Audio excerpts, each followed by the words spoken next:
Ferrari. Michael Schumacher is the #1 driver in Ferrari history, and it's not even close. He spent 11 seasons with them and won 5 consecutive drivers' titles from 2000 to 2004.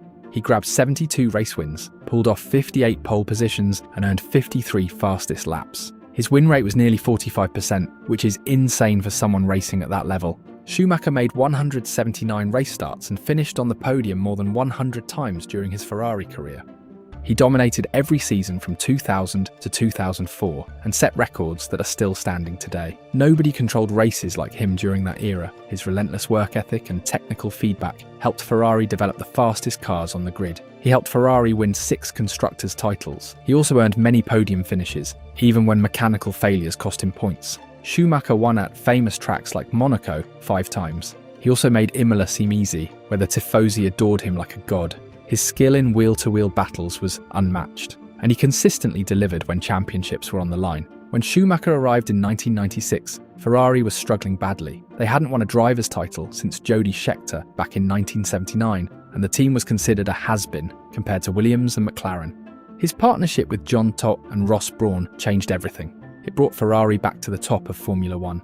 Niki Lauda won 2 titles in the 70s and survived the famous crash at Nürburgring. Alberto Ascari secured 2 titles in the early 50s. He helped build Ferrari's legacy. Both were good drivers who defined their eras, but Schumacher's sustained excellence and impact made him the foundation of Ferrari's greatest period. His leadership transformed the entire culture at Maranello and helped them stay dominant for over half a decade. No Ferrari driver comes close to what he accomplished during his time there. Ferrari wouldn't be the same without him. McLaren. Lewis Hamilton is pretty easily the McLaren GOAT. The team turned him from a rookie into champion in just 2 seasons. He debuted in 2007 and nearly won the title, finishing just 1 point behind Kimi Räikkönen. But in 2008, he took the championship in the most dramatic way possible, overtaking Timo Glock in the final corner of the final lap in Brazil. You can't script moments like that. During his McLaren time, he won 21 races, took 26 poles, and stood on the podium 49 times. What makes this special is that Hamilton did it during an era where multiple teams could win races. Between 2007 and 2012, he competed against peak Ferrari, Renault, Brawn, and Red Bull cars, yet still delivered consistently. His wet weather mastery was something unique, like at Silverstone 2008, where he won by over a minute. Also at Fuji 2007, where he ruled in blinding spray. The man could handle a car in conditions that left other drivers struggling just to stay on track. Hamilton's time at McLaren wasn't perfect. The team let him down with reliability issues and strategic errors too many times. Remember Australia 2010 or Singapore 2012? Despite this, he kept winning races every single season with them. Senna's raw talent was magical, and his 35 wins and 3 championships with McLaren are legendary. Prost's 30 wins and 3 titles showcased his race intelligence. Mika Hakkinen won back-to-back titles in 98 to 99 and was nearly unstoppable. But Hamilton's story is different. McLaren discovered him as a kid, developed him through junior categories, and watched him grow into a champion. Then he took everything he learned there and became the most successful driver in F1 history. His journey from McLaren prospect to all-time great is what puts him on top. He rewrote what was possible for drivers coming up through the ranks. But Hamilton wasn't done yet. In 2013, he made one of the most daring decisions in F1 history, leaving a competitive McLaren team for Mercedes, a team that hadn't won a title in over 50 years. Most people thought he lost his mind, but they were wrong. Mercedes. Lewis Hamilton wasn't just the McLaren GOAT. What he did next made that chapter look like he was just getting started. Over 12 seasons since 2013, Hamilton flipped Mercedes from autorans to F1 royalty. Before Hamilton got there, Mercedes was just another team trying to beat Red Bull and Ferrari. They hadn't won a driver's title since Juan Manuel Fangio back in the 1950s, and most people saw them as engine suppliers rather than winners. Hamilton turned it all around. He won 6 drivers' championships from 2014 to 2020, and Mercedes earned 8 constructors' titles during his time there. He also amassed an astounding 84 race wins, earned 78 pole positions, and set 55 fastest laps. His win rate during the hybrid era was nearly 53%. That's impressive. Hamilton's Mercedes run stands out because his competition was brutal. Sebastian Vettel was at his best with Ferrari, Max Verstappen was rising at Red Bull, and even his teammate Nico Rosberg gave him fits in 2016. Hamilton beat all of them while making over 200 race starts and hitting the podium more than 150 times. His wet weather driving became legendary during his Mercedes years. His 2018 German Grand Prix win, from 14th on the grid, was a masterclass. He passed cars left and right, while others crashed in this wet conditions. Winning the 2020 Turkish Grand Prix in the rain claimed his 7th world title. It also proved he's the best rain driver of all time. Hamilton also helped Mercedes build better cars. His feedback shaped the W05, W06, and W11 machines that won multiple championships. These cars were winning races. They were faster and better than anything else on track. His work with race engineer Peter Bonington became famous for how well they talked during races. Leaving McLaren for Mercedes in 2013 looked weird at the time. McLaren was still winning races, but Hamilton saw something others didn't. Mercedes was getting ready for the hybrid engines coming in 2014. That move turned around everything for both him and the team. Hamilton got better every year at Mercedes. His tyre strategy at tough tracks like Monaco and Singapore gave the team big advantages. Even when their car wasn't the fastest, he found ways to win. Fangio won 2 titles in the 50s and was great, but he only raced 12 times for Mercedes. Hamilton's 12-year commitment built something way bigger. The Hamilton-Mercedes partnership showed everyone else how to dominate modern F1. Williams. Nigel Mansell owns this one. He is by far their GOAT. When people talk about Williams at their absolute peak, they're talking about Mansell's time there. He turned Williams from a decent team into the most exciting show in F1 during the late 80s and early 90s. His 1992 season was pure domination, 9 wins out of 16 races, and a championship wrapped up with races to spare. He spent 7 seasons with Williams across 3 different stints and achieved 28 race wins, 28 pole positions, and 23 fastest laps. How Mansell won races mattered way more than how many he won. The man raced with his heart on his sleeve and had fans going absolutely crazy everywhere he went. His battles with Ayrton Senna became legendary. The 91 Spanish race, where they raced side by side down the main straight, sparks flying from their cars. At Silverstone in 1992, fans stormed the track to celebrate with him after he won. Mansell also helped Williams win multiple constructors' titles during their golden years in the early 90s. He turned Williams into appointment television. People tuned in just to watch him drive because you never knew what move he'd pull off next. His comeback in 1994 was perfect too. He won the Australian Grand Prix. It was his final Formula One victory, the last time a driver over the age of 40 won a Grand Prix. The crowd went nuts, and he got the fairy tale ending he deserved. Alain Prost won 1 title and 7 wins in just 1 season with Williams, while Damon Hill earned 1 title and 11 wins over 4 years with the team. Both were great, but neither had Mansell's fire nor made Williams as exciting to watch.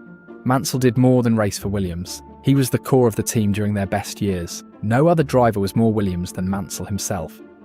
Red Bull Racing. When you think Red Bull F1, you think Max Verstappen. The guy has broken more F1 records than anyone thought possible. Since joining Red Bull in 2016, Verstappen took home 4 straight drivers' titles from 2021 to 2024 and 65 race wins along the way. That's more wins than legends like Ayrton Senna and Alain Prost managed in their entire careers. He grabbed 43 pole positions and recorded 34 fastest laps while racing for Red Bull. His 2022 season was absolutely unreal. 15 wins out of 22 races, which smashed the previous single-season record that had stood for almost a decade. But the very next year, in 2023, he destroyed his record. He won 19 out of 22 races. That's winning almost everything. Nobody does that in F1. Verstappen made over 180 race starts and hit the podium more than 100 times. He controlled F1 at a level not seen since the early Mercedes days.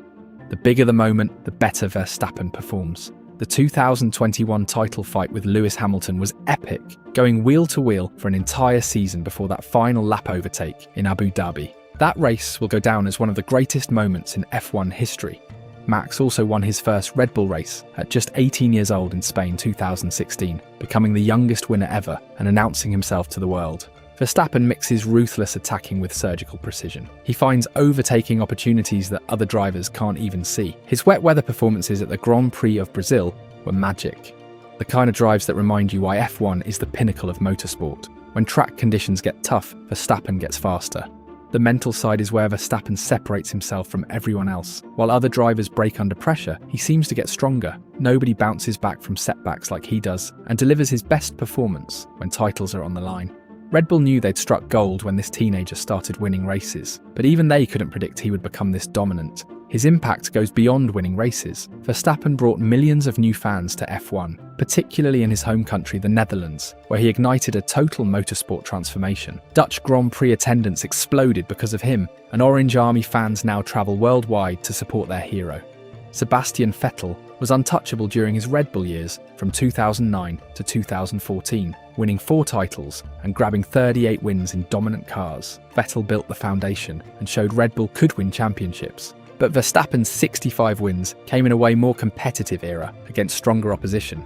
No Red Bull driver has meant more to the team's success than Verstappen has. Lotus. Jim Clark had a driving style unlike anyone else, making him the best driver they ever had. Clark spent his whole F1 career with Lotus and made them famous around the world. The man won 25 races and collected 2 world championships in 1963 and 1965. He stood out not just because he won, but because he made it look so easy. Other drivers fought with their cars, but Clark made racing look like an art form. His 1963 title run was mind-blowing. He won 7 out of 10 races that season, often by huge margins, while everyone else was still figuring out how to drive the new Lotus 25. That car was completely different from anything before it, and Clark picked it up right away. During his career at Lotus, he also secured 33 poles and recorded 28 fastest laps.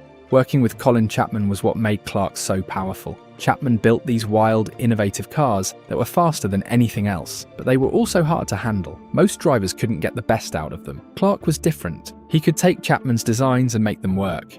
Clark's natural speed was unbelievable. At the 1965 Indianapolis 500, Clark showed up in his 3rd year and dominated in a Lotus Ford. He led 190 of 200 laps and took the win, making history by ending the era of the front-engine roadster for good. Even the American drivers who'd been racing Indy their whole lives couldn't believe how fast this quiet Scottish guy was. The tragedy at Hockenheim in 1968 ended everything too soon. Clark was only 32 and still winning races. We'll never know how many more championships he could have won. Mario Andretti came later and won the 1978 title with the ground effect Lotus 79, which was another Chapman masterpiece. Andretti's 11 wins were great, but he was there for just a few seasons. Graham Hill also won a title for Lotus in 1968, but that was more about carrying on after Clark's death. Clark spent nearly his whole racing career with Lotus. He made their reputation and turned them into the most creative team in F1 history. Brabham. Nelson Piquet owned Formula One in the early 80s, becoming Brabham's greatest driver. The Brazilian showed up in 1978 and turned Brabham into championship winners. Piquet made Brabham's clever engineering work flawlessly, while other teams were spending millions. He won titles in 1981 and 1983, a total of 13 victories, and managed to secure 18 poles during his time there. Piquet was fearless with those turbo monsters. The 1983 BT52 had a BMW engine that could explode at any moment, but Piquet drove it like he owned it. Most drivers feared the power, but he thrived on it. His championship that year proved he could handle anything Brabham threw at him. Bernie Ecclestone owned the team and loved how smart Piquet was about racing strategy. The man never wasted energy fighting for positions that didn't matter. He saved his best drives for championship moments. That's what winners do. Brabham also took risks that other teams wouldn't dare attempt. Piquet tested all their wild experiments and gave feedback that helped them stay ahead of bigger, richer teams. His 2 titles came during F1's most dangerous era. Drivers were getting hurt regularly, but Piquet never backed down. He raced hard at places like Monaco and Spa, where one mistake could end your career. That takes serious courage. Jack Brabham started the whole operation and won the 1966 championship in his own car. That's a feat unmatched in F1 history. He secured 7 wins as both owner and driver, which was insane for the 60s. But Piquet's 2 titles and 13 wins during Brabham's peak years make him the clear choice. He took Bernie Ecclestone's vision and Gordon Murray's engineering and turned them into championships when it mattered most. Without Piquet, Brabham would just be known as Jack's team from the 60s. Tyrrell. Jackie Stewart proved that brilliant driving beats big budgets, and he's Tyrrell's GOAT by far. Ken Tyrrell started building F1 cars in a shed behind his timber yard in 1970. Everyone thought he was nuts trying to compete against Ferrari and Lotus with basically no money. Together with Stewart, they made all the doubters look stupid. Stewart's partnership with Tyrrell was magic from day one. The Scottish driver won 16 races and 2 world championships in 1971 and 1973. He got 15 pole positions and set 8 fastest laps during his 4 seasons. His 1971 title run was incredible to watch. Stewart won 6 races out of 11 and wrapped up both the Drivers' and Constructors' Championships for the team. The Tyrrell 003 became one of the most successful cars ever. This was mainly due to Stewart's feedback, which helped them get everything right. What separated Stewart from other drivers was his intelligence. Instead of complaining about car problems, he worked with Ken Tyrrell and Derek Gardner to actually solve them. His technical knowledge helped them stay competitive against teams with 10 times their budget. Stewart made huge changes to Formula One safety when he drove for Tyrrell. While other drivers accepted that racing was deadly, Stewart fought for better barriers, medical facilities, and track designs. His activism saved many lives. It showed that champions can be fast and smart. His 1973 championship was the perfect ending to his career. Stewart announced it would be his final season, then went out and won 5 races to clinch his 3rd world title. Most drivers would have kept going, but Stewart was too intelligent to push his luck. Jody Scheckter and Patrick DePailler both won races for Tyrrell in later years, but neither came close to Stewart's impact. He won 2 championships when the team was at its best and helped build their strong name, making him the clear pick. Stewart turned a tiny British team into world champions through talent and determination. Renault. People forget how crazy it was when Fernando Alonso beat Michael Schumacher twice in a row. Back in 2005, Schumacher was unbeatable. The guy had won 5 straight championships with Ferrari, and most fans assumed he'd keep winning forever. But then this 24-year-old kid from Spain arrived in a yellow Renault. He made the top driver look average. Alonso's first title fight was a masterclass in consistency and strategy. While McLaren had a slight edge in speed, Alonso maximised every opportunity, using tyre management, fuel strategy, and flawless racecraft to secure the championship. He won 7 races and finished on the podium 15 times, showcasing his ability to capitalise on his rivals' mistakes. The 2006 season was even more impressive because everyone expected Schumacher to bounce back. Instead, Alonso won 7 more races and defended his title like a veteran.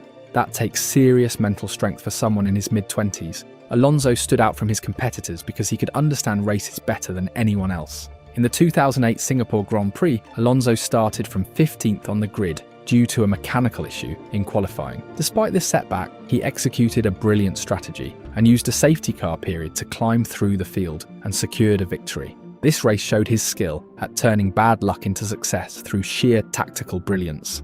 Renault tried for years to find another driver who could match what Alonso brought them. They had talented guys like Jarno Trulli and Jenson Button, but neither could deliver championships. Trulli won at Monaco in 2004, and Button scored decent points, but those were just individual moments.